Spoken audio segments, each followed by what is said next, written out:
Hi, Rachel. Hello. How you doing? I'm great. I'm actually pretty good. Yeah, all Good. things considered. How are you? Pretty good, yeah. Yeah. Crazy day at work, but crazy sometimes is really good because it takes your mind off other things. Yeah, it's nice to be busy, Yeah. especially when you can find time to be busy right now or fill y- your time. Yeah, Yeah. for sure. So Yeah. why don't you introduce yourself and tell us a little bit about Siren Floral Co. Okay. No matter how many times I get asked this question as like an intro type thing, I'm always like, what do I say about myself? But I'm Rachel, and my company is Siren Floral Co. We've been in business for almost 9 years, which is kind of crazy. And yeah, I'm just excited to be here. You're my rep at Mayesh, and I love you to the moon. So here we are. Yeah, thank you. I really appreciate you doing this interview. I think, it's important to touch on some of the subjects that, what this whole series is about. Sometimes it's hard, you know, Yeah. but it's definitely like topics that need to be discussed and talked about and tackled for the most part, I think. Yeah. Um, Yeah. but we'll, Especially in our industry, I think it's really important. yeah, for sure. But we'll touch on that in a little bit. But I just want to ask you, what inspires you? Because I know there's um, so many designers that follow you that want to be in your mind when you think up an event or a photo shoot. What inspires you to come up with some of these amazing events that you do? My gosh. That's a heavy one. Um, I I'm know, right off the bat, I right? know, I know. And I'm such a slow processor, so sometimes it takes me a second. Um, I I'm inspired by all kinds of things. I feel like speaking to kind of like some of the ideas in general, I think my best ideas just come from frequenting the market and like visiting you or even really paying attention to seasonality and like what's growing around me. So that might be a tree that I'm like, I'm going to cut a bunch of that down and make something. So it really varies. I do pay a lot of attention to seasons. So I think that and yeah, just like natural beauty as simple as all that sounds, I feel like I tend to be really inspired when products in season and it's really beautiful and it's available, and then like I get so excited that I use the heck out of it and I'll play with it in different palettes or different ways, or even with clients, like if a client comes to me and they're like, I'm getting married this month of like May, and I'm super open and I like these colors, then I get really excited to share with them the knowledge of what's available then, and kind of be like, all right, let's do this crazy huppa of X, Y, and Z, or I don't know. So it's so seasonally based for me, and then color obviously plays into that in a huge way too. I hope that answers it. Yeah, for sure, definitely. What do you think being a woman business owner um, was or is your biggest hurdle that you've had to overcome in your career? That's a good one. Also, these are all so poignant. I think, truthfully, like it feels to me that our industry has largely become full of a lot of women, like a lot Yeah, of women in businesses. yeah, So for sure. I wouldn't say that I necessarily feel discriminated against or have felt discriminated against as a woman. I mean, there's totally been scenarios where, maybe some men have been rude to me at like events or something. But I think that's more their personality, Yeah, than anything. I don't yeah, think it's like sexist necessarily. But I don't think that I've really struggled at all with like being a woman in particular, or felt discriminated against. But I do think that as a woman, as an entrepreneur, there's certainly, the sense that you have to prove yourself, whether Yeah, it kind of goes without saying. I don't think it's really something that I'm striving to because people are pushing back at me. Like it's yeah, just kind of inherent in me. Like I'm a woman and I need to, like, I feel the sense that I need to prove myself. But I yeah. also feel really lucky. Like, so many of my friends are also female entrepreneurs and business owners. So I think having that community really empowers me as well. So I Yeah. don't feel isolated or really discriminated against in general. I don't think. Well, that's good. Um, do you ever struggle with coming up with concepts or financials or just being creative? Yeah, definitely. I think that I'm super sensitive person. So sometimes when I'm stuck in a rut emotionally, it can be really hard for me to get out of that and be creative. But ironically, it also really helps me to be creative when I feel kind of depressed or down or just in my head about something. So I kind of have to like push myself out of that to Yeah. create. But I certainly get in ruts for sure, or just seasons of feeling kind of uninspired, or maybe, like there's not the same things coming into the market that I'd normally be excited about. I think winter tends to be hard. Like I'm just Yeah. like, oh, what is there? Just let it be spring already, Yeah. Yeah. For sure. wait for the spring flowers. But yeah, there are creative blocks that happen for sure. What was the rest of the question? Sorry. Oh, just like if you struggled with creativity or concepts or financials. Because in my last video, when I was speaking to Teresa, she usually creatives aren't financial people. You know Yeah. what I mean? We just for some reason we just don't have the math knack.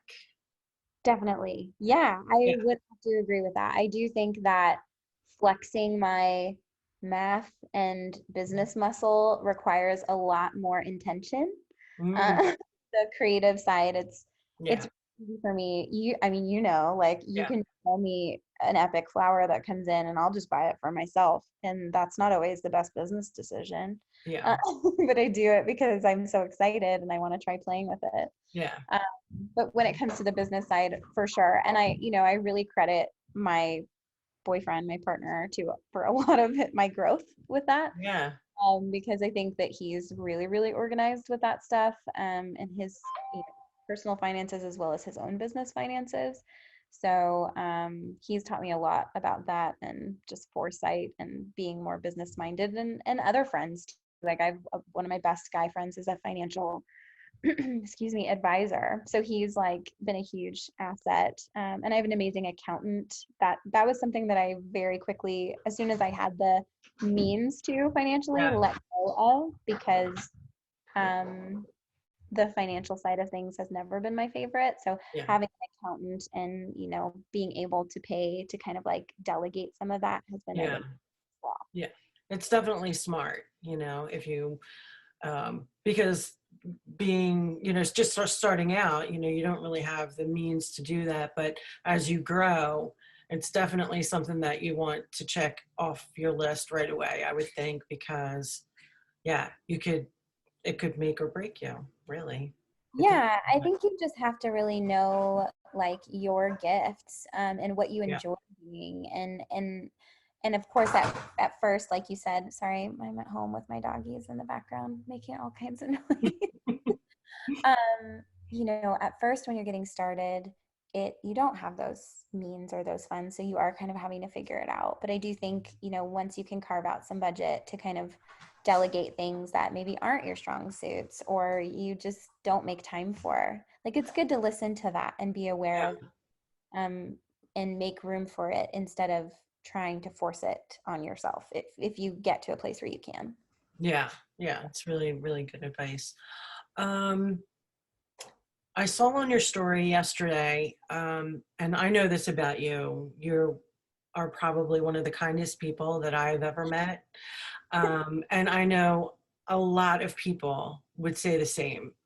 But I read on your story yesterday, and it really kind of like made me kind of, I don't know, maybe a little bit emotional. We're all in this horrible, horrible place right now. Yeah.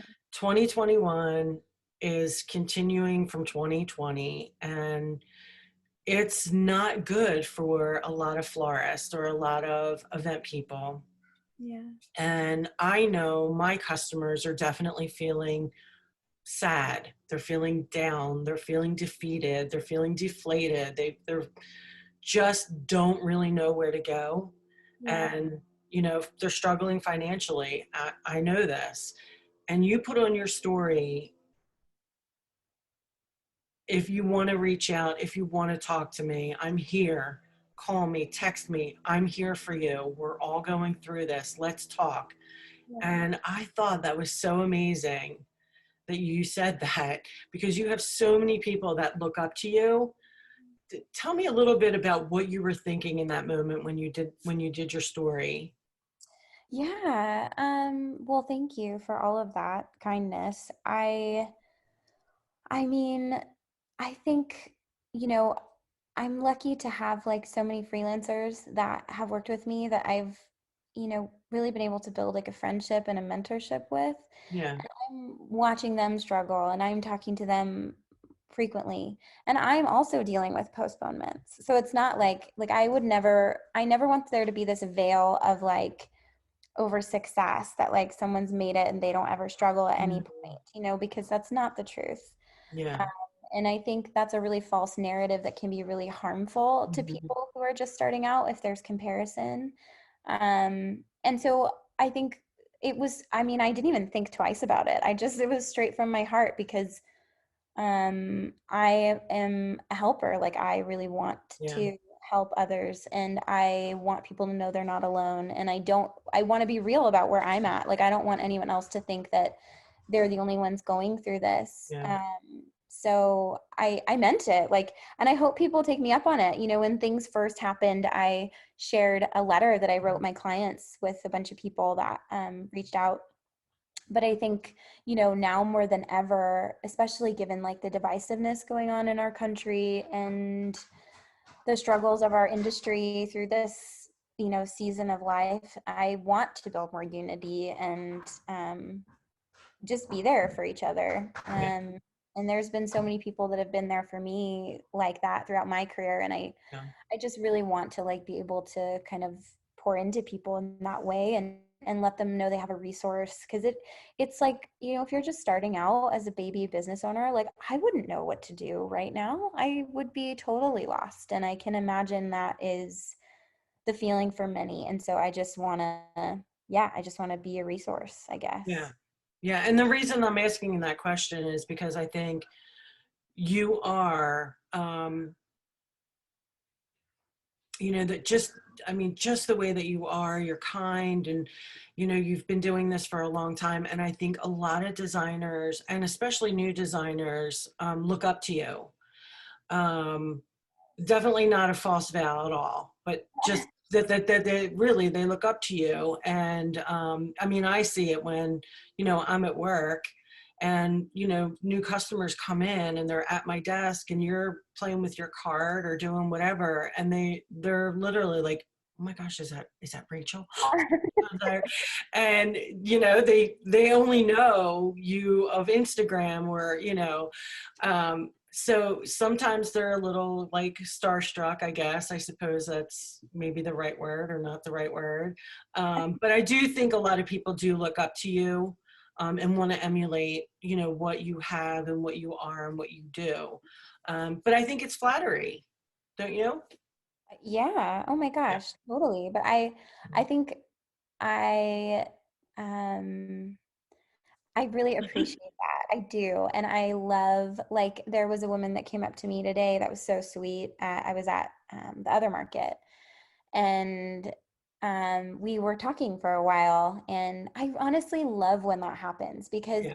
like, I'm so excited that people aren't like, so intimidated that they don't say hi because I am a really approachable person. And Yes, you are.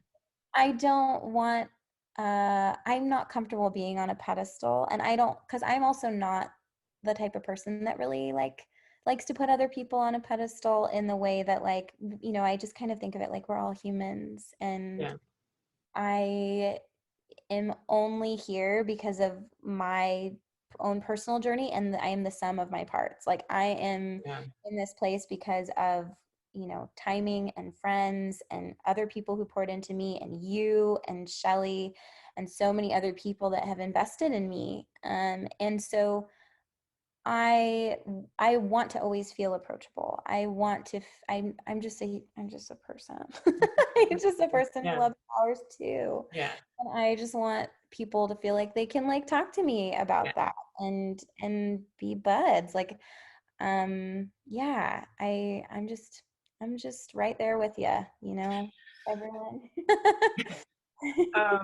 So what advice could you give, um, event people that are struggling right now? Like, I know it's so hard to like navigate and to even, we this is unprecedented, so it's hard to predict. Like, I know Valentine's Day is coming up, and it's so hard to predict. Like, okay, do I make arrangements? Do I not make arrangements? Am I gonna, is there gonna be it, we don't know. Things are so scary right now. So Definitely. what advice could you give someone who's sort of like, I have no direction. I don't know what I'm doing. Yeah. Yeah. I think that the first thing that came to my mind, and that'd probably be my biggest advice, is just to set up some sort of pre-order system.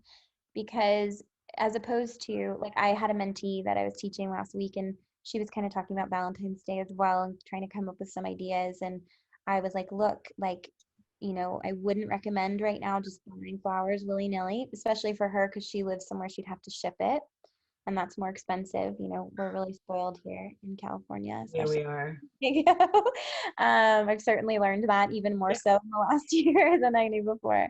But I would say if you can plan like a pre-order or come up with like collaborate on an event, really work within your community. Maybe that means like reaching out to a shop that has like a brick and mortar or a restaurant or someone else that's going to do something special for Valentine's that's maybe not in the same industry. It could be like a restaurant, maybe like a fancier restaurant that's going to do pickup orders for Valentine's, like, and then they could pick up their flowers with their food order or something like that from you. yeah, that's really a great idea. Yeah, just like anything that involves some sort of pre-order, so there's a commitment so that you can budget appropriately to make what you need to make it to make money on it.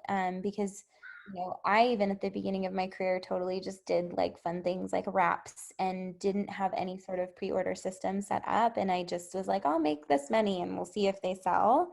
And that can work too if you're more of a flower shop.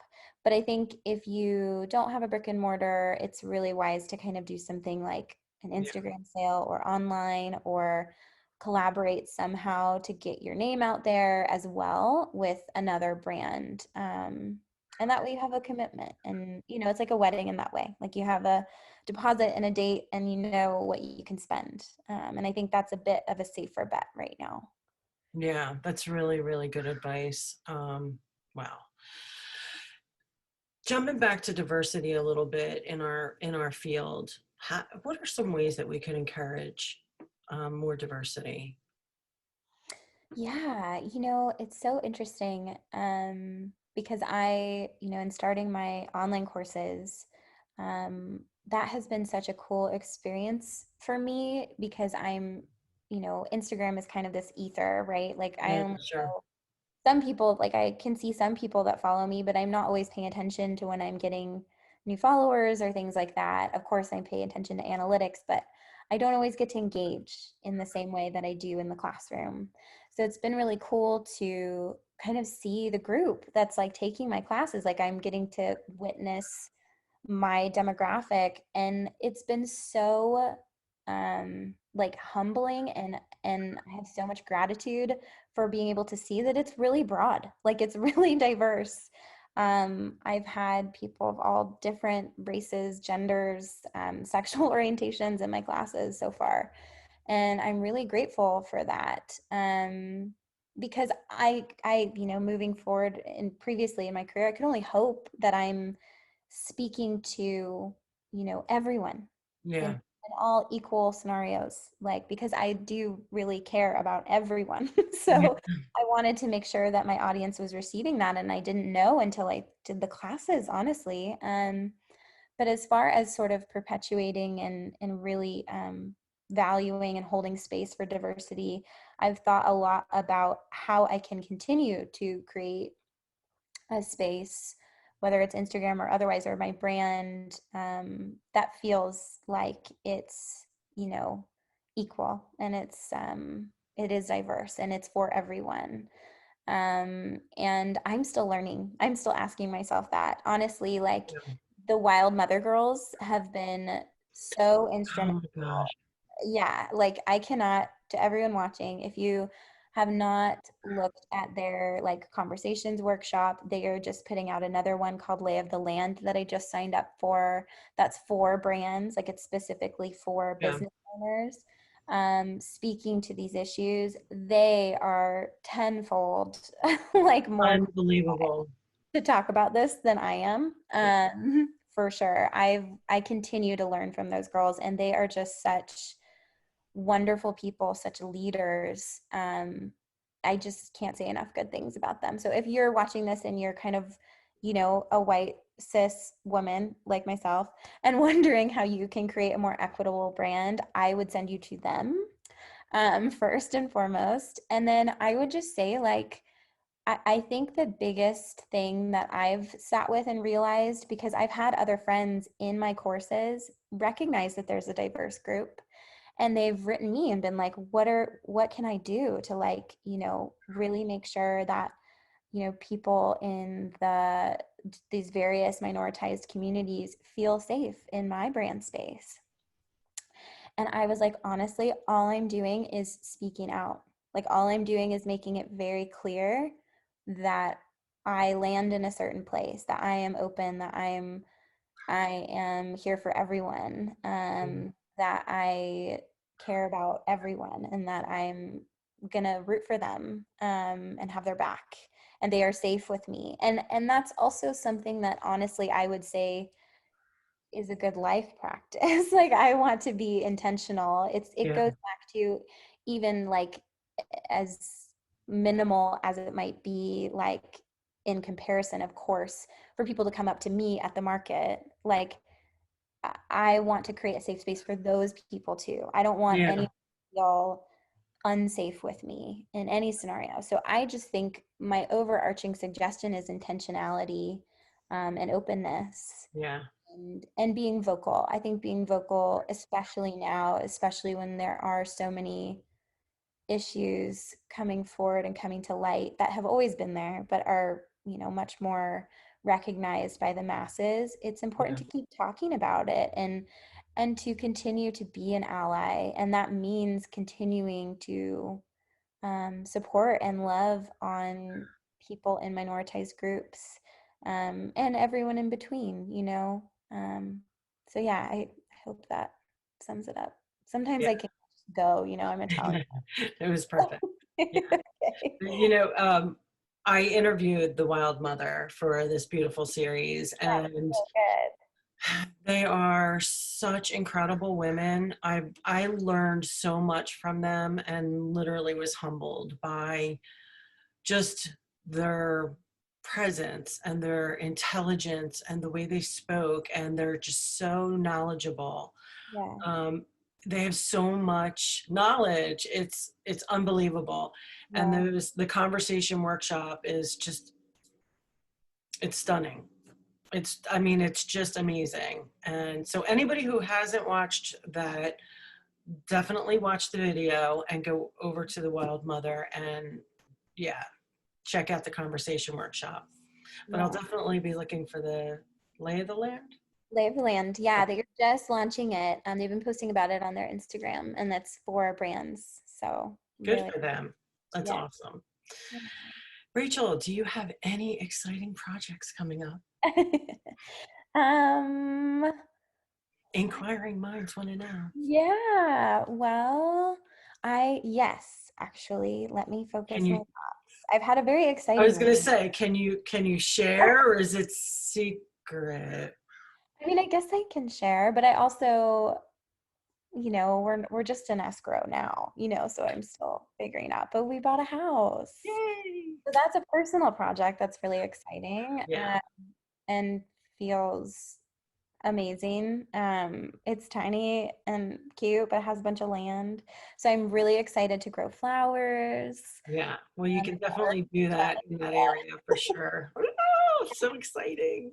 No, I'm so, so happy. But other than that, I mean, so I've kind of had this goal of really moving to back to North County because I live now in San Diego and Normal Heights, and then my studio's in Barrio Logan, which has been amazing. I've lived down here for 4 years, 4.5.